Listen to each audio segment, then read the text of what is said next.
The day was a typical day at the embassy. I met up with my team early in the morning. It was, I think, maybe 8 o'clock with the protection team that I was going out to Gaza with. They went ahead to the checkpoint, the Israeli-Palestinian checkpoint. We met them at the checkpoint. When I arrived at the checkpoint, I met with my shift leader, John Branchizio, and he advised me that we had an MSD team, which was coming out with us to Gaza to conduct familiarity with the Gaza Strip. He spoke to me about we talked about the setup of the convoy. He said that the MSD team was not very familiar with Gaza, so what we decided to do was to maintain the setup of the convoy that we had previously. So what we would do is my car would be the lead, which is the car with the principal in it. His car would be the follow vehicle, and then the MSD team would work as a counter assault team. What are you driving? We're driving Suburbans, armored Suburbans. We had been to Gaza previously. The reason for the trip was to interview possible applicants for Fulbright scholarships. We had been there, I think, the day before, and we were following up on it.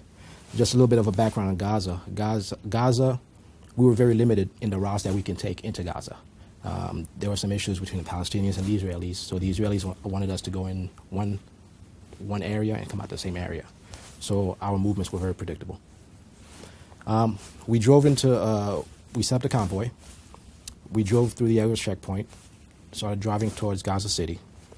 A couple miles past the checkpoint, we're met by the Palestinian lead vehicle. Whenever we went into Gaza, we would let the Palestinians know. They would provide a police vehicle to lead us into Gaza City. As we met up with our police lead, as we drove into the Gaza Strip, maybe a couple of miles, I felt the vehicle move forward. It was almost sort of like a pressure pushing the vehicle to move forward.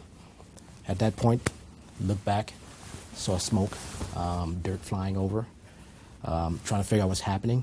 My driver, who was a very experienced driver, he was an American working for the embassy. He'd been working for the embassy for quite a few years, also a veteran of the U.S. military. He said our follow vehicle's been blown up. At that point, I just told him to keep driving, get out of the kill zone. As soon as we could find, we know we didn't want to go into Gaza because we had no idea what was waiting for us in Gaza. As soon as we found an opening in the road, we turned back, heading back towards the Israeli checkpoint. On the same road? On the same road. We're divided by a median. Less the Palestinian police vehicle? Yes. The Palestinian police vehicle, once the blast happened, they pulled over to the side to look at what was going on. We drove past them, and we turned around. At this point, I'm trying to contact my follow vehicle, my shift leader. No response. I try to contact the MSD team. At this point, there's no response. I continue to call out to them. Without the response, I'm thinking that everyone's dead, so we have to figure our way out of the area. We turn around. We're heading back towards the Israeli checkpoint. As we're driving past, this leads us past the blast site. At this point, I look over to my left, and I see the follow vehicle, which was overturned. It was on its roof, and it had been split. At that point, I see one of my teammates from the DynaCorp Team, which were the contractors who were acting as our follow vehicle. I saw him crawling on his hands and knees. I'm still trying to reach out to the MSD vehicle. The MSD vehicle advises me that yes, that there was a blast, and that the people in the vehicle, the follow vehicle, were dead. This happened prior to us turning around. At this point, seeing that my colleague was on the ground crawling, we had our principals, I think it was the public affairs officer, and I think a political officer who were there in the vehicle with us. Our job is to protect them. So we get them out of the kill zone. I called into the MSD team and asked them to go back and pick up the surviving team member. They agree. They turn around, and I see them going back to the attack site. A short time later, they called me to advise me that the scene was too dangerous I noticed when we were going past the attack site that there were Palestinians running towards the area. There were police officers running towards the area. I had no idea what their intentions were, which is the reason why I had asked the MSG team to go back towards to retrieve our teammate. They advised me that the situation was too volatile, that they could not go back in safely, and that they were going to meet me at the checkpoint. We continued at that point. I tried to make contact with the U.S. Embassy in Tel Aviv. Contact was made, and I advised them of the situation. I advised them that we had a teammate who was still alive, and to please get in contact with the Palestinians to try to the Palestinian authorities to recover him.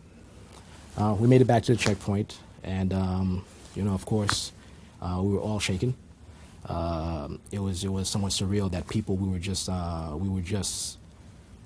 that I was just talking to maybe 15 minutes earlier, people that had been in Gaza with before, were now dead. Back at the checkpoint, we were coordinating back and forth with the embassy. The embassy, they were going to send senior people out to the site to help in the recovery of our dead. I remained there for the remainder of the day, of the duration of this incident. At some point, we were a group. We went back in to recover our teammates from the Palestinians. The one survivor from the blast was evacuated into Israel, and towards the end once we recovered the bodies of our colleagues, I escorted them back to the morgue.